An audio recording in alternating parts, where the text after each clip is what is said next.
Idi Amin, la force brutale qui transforma l'Ouganda en un royaume de peur et de chaos.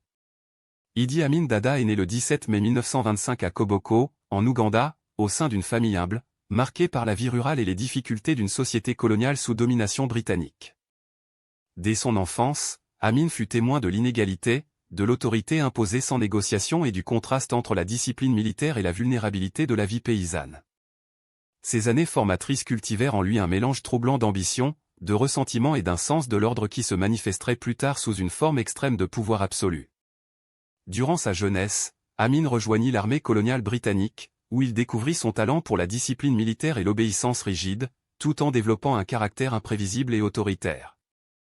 Il apprit à combiner force physique et ruse stratégique, gravissant rapidement les rangs militaires et consolidant une réputation d'homme capable de contrôler ceux qui l'entouraient, même par la peur.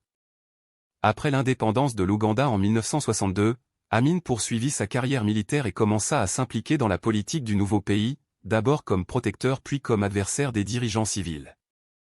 Son ambition était claire, le pouvoir total, sans restriction, et la transformation du pays selon sa propre vision et une vision mêlant nationalisme, paranoïa et méprise absolu des limites éthiques. En 1971, après un coup d'État militaire, Idi Amin prit la présidence de l'Ouganda, établissant un régime qui se caractérisa rapidement par la brutalité, l'arbitraire et la terreur systématique.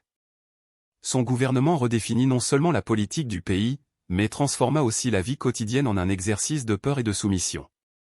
Les exécutions publiques, les disparitions et les déplacements forcés devinrent l'expression de son pouvoir, tandis que son discours mêlait souvent fierté nationaliste, menaces voilées et autoritarisme presque théâtral.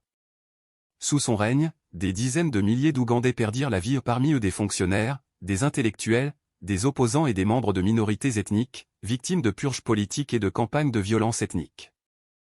L'économie subit de graves reculs, et l'expulsion de la communauté asiatique en 1972 déstabilisa encore davantage le commerce et la vie urbaine.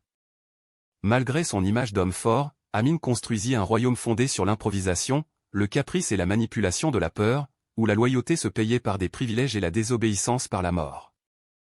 Amin chercha également à projeter son pouvoir au-delà des frontières ougandaises, adoptant la posture d'un leader régional redoutable, s'impliquant dans des conflits avec les pays voisins et créant un récit de souveraineté nationale destiné à justifier ses excès. Ses discours, souvent incohérents mais fermes, visaient à impressionner tant ses citoyens que la communauté internationale, bien que sa réputation devint rapidement synonyme de brutalité et de despotisme. À la différence d'autres dictateurs qui aspiraient à l'éternité par la propagande et les monuments, Amin dépendait du terrorisme direct et de la construction d'une aura d'imprévisibilité.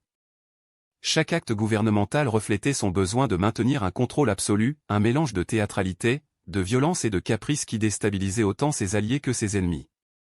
Son régime, entre 1971 et 1979, transforma l'Ouganda en un espace de paranoïa généralisée, où la vie humaine semblait dépourvue de valeur face à la volonté du dirigeant. En 1979, après l'invasion des forces tanzaniennes et la pression interne, Amin fut renversé et s'exila d'abord en Libye, puis en Arabie Saoudite. Il y demeura jusqu'à sa mort en 2003, entouré d'un environnement protégé, tandis que le pays qu'il avait dirigé tentait de se reconstruire, de guérir ses blessures et d'affronter le traumatisme collectif laissé par son règne. Sa figure devint un symbole de terreur, illustrant comment la concentration absolue du pouvoir peut corrompre la morale et détruire une société. Aujourd'hui, Idi Amin n'est pas rappelé pour ses accomplissements ou ses constructions, mais pour la dévastation qu'il provoqua, une leçon amère sur les dangers de l'ambition démesurée, du fanatisme personnel et de l'absence de limites éthiques chez ceux qui détiennent le pouvoir. Son nom évoque encore la peur, le chaos et la capacité d'un seul individu à bouleverser la vie de millions de personnes, laissant des cicatrices profondes qui mettront des générations à guérir. L'histoire d'Amin est aussi celle de l'Ouganda, un pays marqué par l'espoir, la résistance et la reconstruction, qui a subi dictature, guerres internes et génocide, et qui cherche encore à comprendre comment l'autorité peut se transformer en horreur absolue. Son héritage, sombre et troublant, sert d'avertissement universel, un pouvoir sans limite et une absence de moralité peuvent transformer n'importe quelle nation en un terrain de peur et de mort. Au final, lorsqu'on réfléchit à sa vie, la leçon est inquiétante, la grandeur d'un individu ne se mesure pas toujours à ce qu'il crée, mais aussi à la dévastation qu'il est capable d'imposer, et l'ombre d'un dictateur peut se projeter sur des millions de vies, altérant la mémoire et le destin d'une nation entière. N'oublie pas d'aimer, de partager et de laisser ton commentaire. Écris qui tu veux voir dans la prochaine vidéo, la prochaine histoire pourrait être ton choix.